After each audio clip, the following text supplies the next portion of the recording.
Revelación. Una ventana abierta al pasado, al presente y al futuro, a través de las Sagradas Escrituras. El programa para la gente sincera en busca de respuestas. Revelación.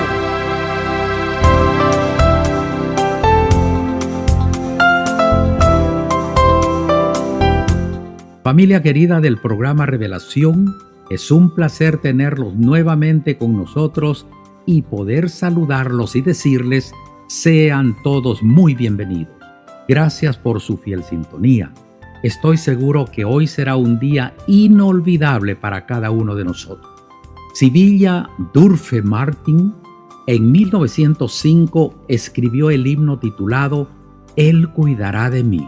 Cuenta la autora que fue inspirada por una pareja muy cristiana y feliz, que a pesar que ella vivió postrada en una cama por casi 20 años y el esposo en una silla de ruedas, siempre alababan a Dios y nunca se quejaban. El poema que luego Charles Hutchinson Gabriel le puso música dice así: ¿Cómo podré estar triste? ¿Cómo entre sombras ir? ¿Cómo sentirme sola y en el dolor vivir? Si Cristo es mi consuelo, mi amigo siempre fiel. Si Él cuida de las aves, cuidará también de mí. Feliz cantando alegre yo vivo siempre aquí. Si Él cuida de las aves, cuidará también de mí. Este himno ha dado la vuelta al mundo en diferentes idiomas. Esperamos que de aquí en adelante tú nunca te sientas solo, porque Dios cuida de sus hijos. Y ese es precisamente el título del tema que nos trae el pastor Rolando de los Ríos, quien ya está con nosotros en cabina. Pero antes, vamos a dar paso a la reflexión que nos trae el doctor Henry Barrios para hoy. Por favor, no cambien el dial, que regresamos en unos instantes.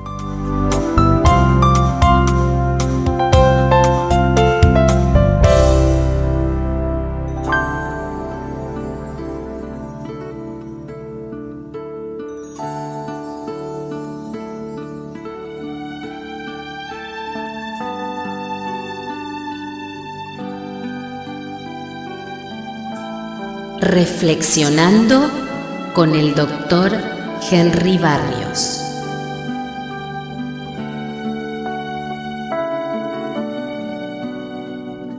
El cerebro atiende más el lenguaje cara a cara. O sea, en una conversación, si nosotros estamos viéndonos, el cerebro tiende a poder integrar mejor la conversación. Los movimientos oculares o labiales que se producen en la conversación cara a cara no solo adquieren gran valor social, también cerebral. Ante una conversación cara a cara, que se caracteriza entre otras cosas por ver los movimientos faciales de los interlocutores, el cerebro tiende a prestar más atención que si la cara estuviera estática, según una investigación de la Universidad Complutense de Madrid y de la Universidad de Humboldt, Alemania. El estudio, publicado en la revista Cortex, se realizó con el objetivo de indagar en las particularidades cerebrales de la comunicación frente a frente, para conocer cómo los movimientos faciales de los hablantes pueden influir en la comprensión semántica de las oraciones. Aunque nos pueda parecer que es indiferente, el cerebro le importa mucho que la persona que nos hable esté delante y podamos verla además de oírla. En estas circunstancias en las que el contexto social es más rico y permite recibir información tanto de la mirada como especialmente de los labios, se presta mucho más atención a cada una de las palabras que escuchamos. Así lo explicaba el David Hernández Gutiérrez, que es miembro de la sección de Neurociencia Cognitiva del Centro Mixto de Evolución y Comportamiento Humano de estas universidades. Sin embargo, lo curioso es que ese efecto no ocurre siempre. Según los resultados de la investigación, únicamente cuando el lenguaje es sencillo y no requiere gran esfuerzo comprenderlo, ver la cara en movimiento del interlocutor aumenta la atención de la persona que escucha, de manera similar a cómo lo hacen, por ejemplo, las emociones. Cuando el contenido del lenguaje es difícil de entender, el cerebro se centra en los procesos lingüísticos dejando de lado la información social que recibe de manera visual. Hasta ahora, la psicología y la neurociencia cognitiva se habían centrado en la percepción de fonemas o palabras aisladas en la comunicación cara a cara, pero el lenguaje es mucho más, contiene oraciones que llevan un mensaje que hay que comprender, y el cerebro prefiere entenderlos en persona. Dios le pidió a su pueblo que esté en contacto con otros seres humanos y puedan dar testimonio de lo que Dios ha hecho por sus vidas y por ellos. Sin duda, la radio, la televisión o internet pueden hacer una muy buena obra, pero no hay nada mejor y nada que pueda superar el contacto y el mensaje cara a cara de alguien que ha sido transformado por el Altísimo.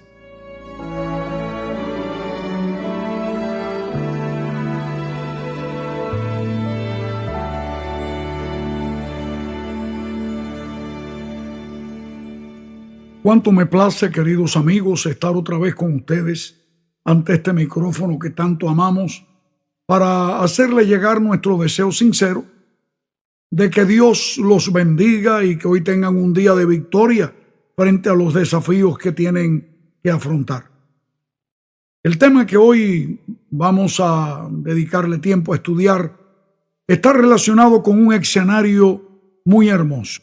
Quiero invitarte a venir conmigo a la orilla de ese lago que ha sido conocido a través de los años, de los siglos, como el Mar de Galilea, el Mar de Genesaret, el Mar de Kineret también se le conoce, ya que la forma de un arpa que tiene la configuración de ese lago, similar a un arpa Kineret en hebreo, hace que lleve ese nombre.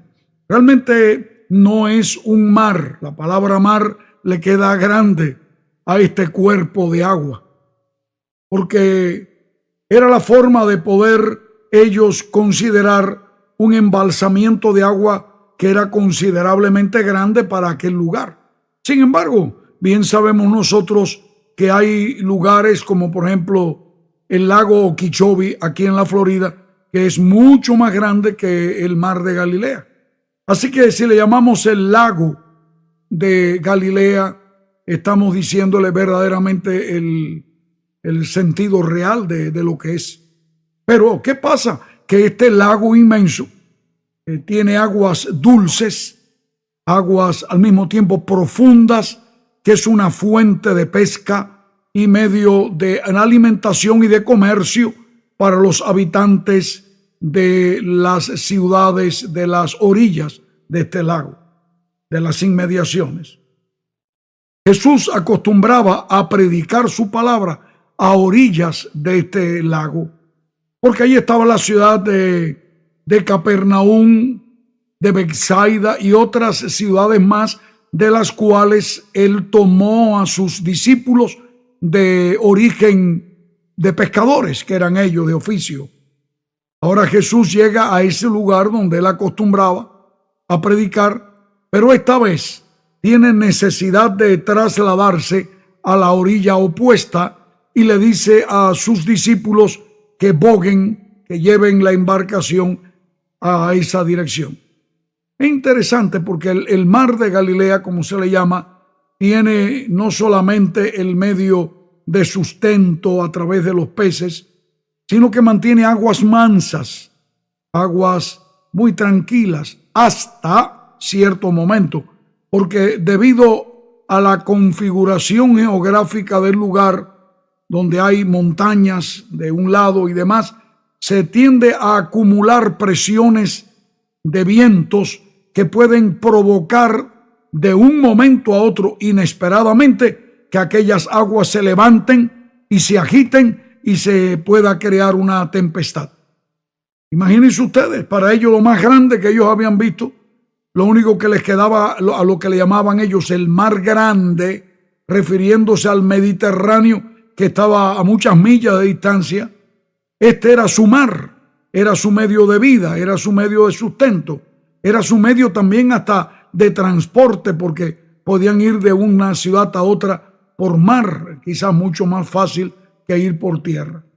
Pero pasa lo siguiente, vamos a leer San Lucas capítulo 8 y versículos del 22 hasta el 25, donde nos dice este relato. Y aconteció un día que entró en una barca con sus discípulos, claro, refiriéndose a Jesús, y les dijo: pasemos al otro lado del lago, y partieron. Pero mientras navegaban, él se durmió y se desencadenó una tempestad de viento en el lago y se anegaban y peligraban. Y viniendo a él y le despertaron diciendo: Maestro, maestro, que perecemos. Despertando él, reprendió al viento y a las olas, y cesaron, y se hizo bonanza. Y les dijo: ¿dónde está vuestra fe? Y atemorizados se maravillaban y se decían unos a otros: ¿quién es este que aún a los vientos y a las aguas manda y le obedece? En este corto pasaje, queridos amigos, encontramos mucho que analizar.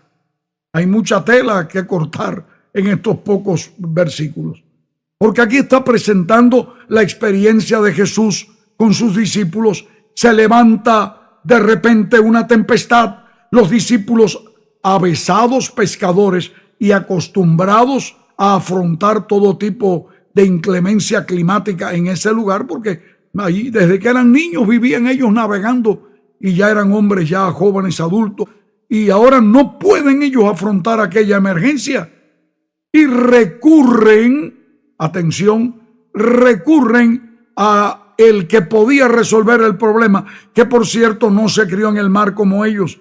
Él se crió tierra adentro, allá en la aldea de Nazaret. Su oficio era carpintero. Él tenía que ver con madera, no con peces. Sin embargo, en el momento de la urgencia, ellos se dieron cuenta que el único que podía resolver el problema estaba allí y estaba dormido. Lo primero que vamos a analizar en esto es con quién están ellos viajando. Ellos se dan cuenta de la superioridad de Jesucristo, al punto que termina el relato diciendo: ¿quién es este? ¿Quién es este que aún los vientos y las olas le obedecen? ¿Quién es este? Tal vez esta es la pregunta milenaria que se han estado haciendo a través de estos dos últimos milenios millones de personas. Aquellos, amados amigos, que hemos aceptado la verdad bíblica de la divinidad de Jesucristo, que Él es Dios también con el Padre y el Espíritu Santo, que Él es divino, no una criatura de Dios. Él es el creador divino de todas las criaturas. Nosotros miramos esta pregunta con mucho sentido, porque ahí donde está el gran misterio de la encarnación de Cristo, mis amados. ¿Cómo es posible que Dios se haga carne y venga a vivir a la tierra con nosotros? Es que verdaderamente esto ha sido, es y será siempre el gran misterio de la piedad, como dijera San Pablo. Pero es admirable esta situación, porque ellos vienen y lo llaman porque se encuentran con un hombre tan hombre como para quedarse dormido, agotado, después de un día y aún hasta de días, en plural, de trabajo ininterrumpido. Sí, Jesús, al hacerse hombre, se hizo hombre de verdad. Algunos dicen, bueno, es que tal vez, como sabemos de ecuaciones matemáticas, podemos decir que Jesucristo, cuando se hizo carne, fue 50% hombre y 50% Dios. Realmente Él no era, como así sería entonces, un medio hombre y un medio Dios. Pero la Biblia nos enseña claramente que Él era completamente hombre sin dejar de ser completamente Dios.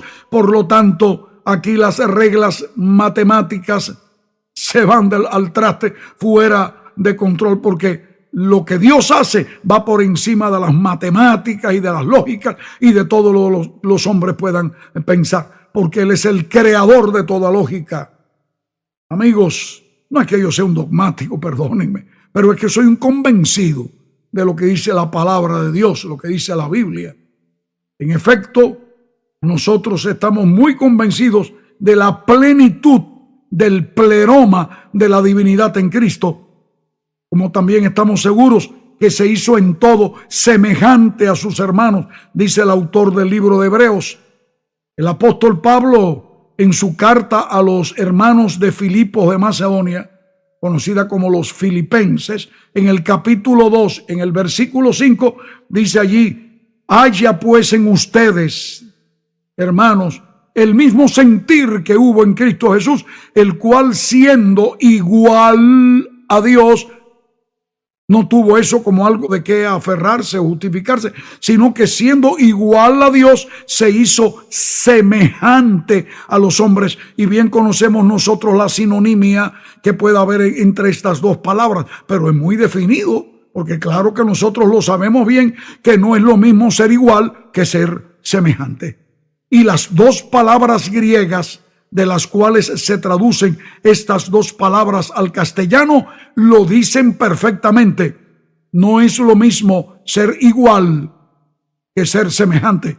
Él vino como Dios, absolutamente igual que Dios, pero vino a hacerse familia nuestra, a asemejarse a nuestra humanidad, pero también con todas las debilidades, como dijo un autor en cierta ocasión, debilidades inocentes que tienen los seres humanos.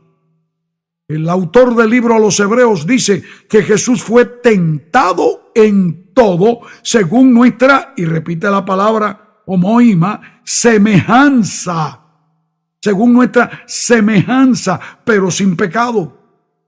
Esto es importante, porque Él, aunque no pecó, pero sí fue, quién sabe la palabra quepa, víctima de debilidades inocentes que todos los humanos tenemos. Porque aunque divino, Él vino a vivir en este mundo y a morir en condiciones absolutamente humanas. Por lo tanto, esas debilidades inocentes, entiéndase por ellas sed, hambre, sueño, inclusive hasta presión de estrés, ¿por qué no decir cierto grado de dolor o temor? Un temor que no tiene que ver con el pecado, es el temor humano de afrontar cosas desconocidas. Por eso lo ves en el huerto del Getsemaní, orando: Padre, si es tu voluntad, pase de mí esta copa, pero hágase tu voluntad. Tiene una agonía tal que se ha comprobado científicamente como algo muy, pero muy real. Él sudó con gotas de sangre. Las glándulas sudorípadas del Señor se quebraron del dolor más intenso que un ser humano pueda pasar. Y ahora, como resultado de esto, veámoslo allí tirado en el cabezal del barco dormido. Se quedó así a la manera que hablamos nosotros acá los antillanos, muerto de sueño, cansadísimo. Era tan humano como para caer muerto de sueño, del cansancio, que ni se enteraba de la lluvia que estaba cayendo, hasta donde nosotros podamos entender, digo mejor. Cuando los discípulos lo llaman y él se despereza, me imagino que bosteza y se estira, y de momento extiende sus manos a la mar, al lago, y dice: calla, enmudece, a las olas y al viento, e insufacto. Viene una tranquilidad y una bonanza inmediata, al punto que los discípulos dicen: ¿quién es este? Y yo te pregunto, mi querido amigo, mi querida amiga que me estás escuchando, nuestros amados radioyentes que durante años han estado con nosotros y que apoyan esta obra de Dios y que creen como nosotros en la grandeza de Cristo, la pregunta es: ¿quién es este? ¿Quién era tan hombre como para dormirse, tan humano para quedarse rendido, y era tan Dios como para someter al conjuro de su voz los elementos airados y ponerlos como mansas ovejitas a sus pies? Gloria le doy al nombre de Jesucristo. Ahora, algo más que quiero dedicar mi último minuto a analizar es ¿Qué representa esto? Cómo el Señor cuida de sus hijos. Cómo Él en el momento oportuno, aunque parece que abandona, Él está dormido, pero no absolutamente, porque dice el Salmo 121 que no dormirá el que guarda a Israel o a su pueblo, el Israel espiritual. Mis queridos, puede ser que en tu vida tú sientas que Dios se te durmió, que tú creas que Dios se ha olvidado de ti en medio de tus tempestades de la vida. Puede ser que hoy mismo, mientras estás escuchando este programa, hay un huracán terrible que está rodeándote y está golpeando tu familia, tu matrimonio, tu vida, tu estado mental. Yo voy a decirte algo. No es fácil, es muy... claro, podría ser fácil que te diga, confía en Dios. Pero yo te puedo hablar a ti por experiencia, lo que es estar uno en medio de un huracán y de una situación difícil. Yo te puedo decir por experiencia lo que es el luto inesperado, cuando el golpe te llega y tú no estás preparado, preparada para recibirlo, y te dan la noticia, tu ser amado acaba de morir, y tú no sabes si es verdad o todavía no te adaptas a esa triste verdad, o cómo golpean los huracanes, cómo golpean los vientos, cómo se levantan las olas enfurecidas. Pero voy a decirte algo, no olvides nunca que tu maestro aparentemente duerme, tiene los ojos cerrados, pero te está viendo. Él sabe quién tú eres, porque Él hizo un pacto, un convenio ante las autoridades celestiales, el Padre, el Hijo y el Espíritu Santo, los tres unidos, de que Él cuidaría de su pueblo, aquellos que aprendan a confiar en Él a pesar de los problemas. Mi querido, mi querida, al despedirnos en esta ocasión, deseo que la paz de Cristo llene tu corazón.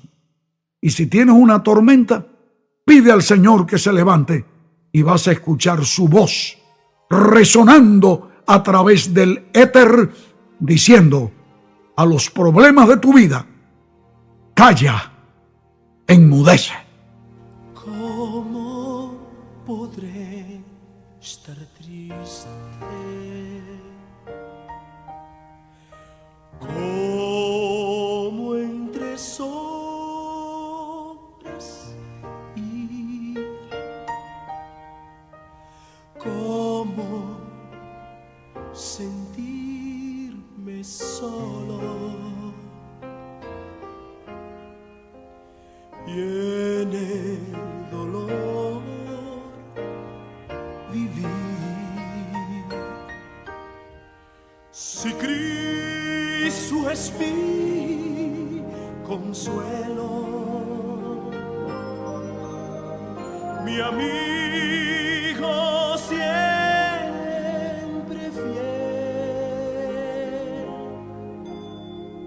si aún las aves tienen seguro asilo en él,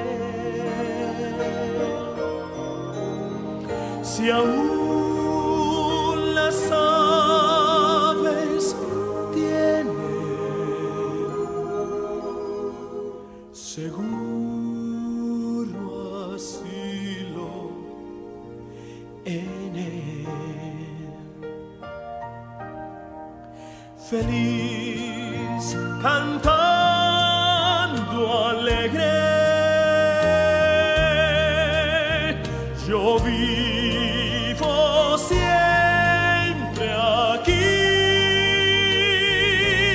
Si Él cuida de las aves, cuidará también de mí.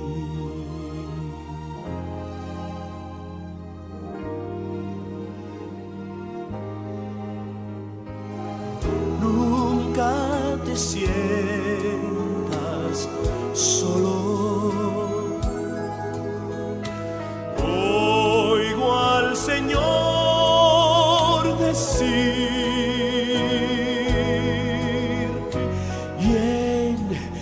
su palabra fiado.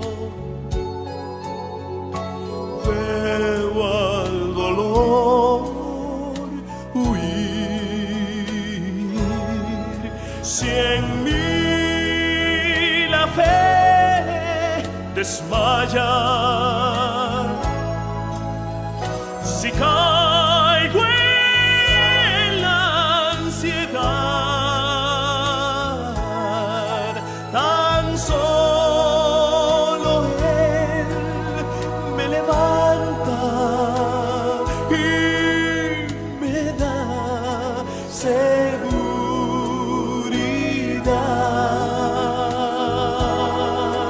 Tan solo Él me levanta,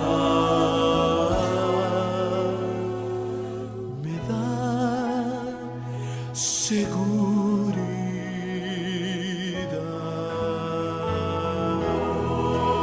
Y feliz cantando alegre, yo digo siempre aquí, si Él cuida de las aves, cuidará también de ti. Si Él cuida de las aves. Gracias, queridos amigos, por haber estado en sintonía con nosotros. ¿Verdad que fuimos confortados con el tema de hoy? Lamentablemente el tiempo por hoy se está terminando, pero aquí estaremos la próxima semana juntos nuevamente, Dios mediante. Dios no te abandona. Es el título del tema que nos trae el pastor Abdiel del Toro junto al pastor Rafael Escobar. Aquí los esperamos a todos. No falten.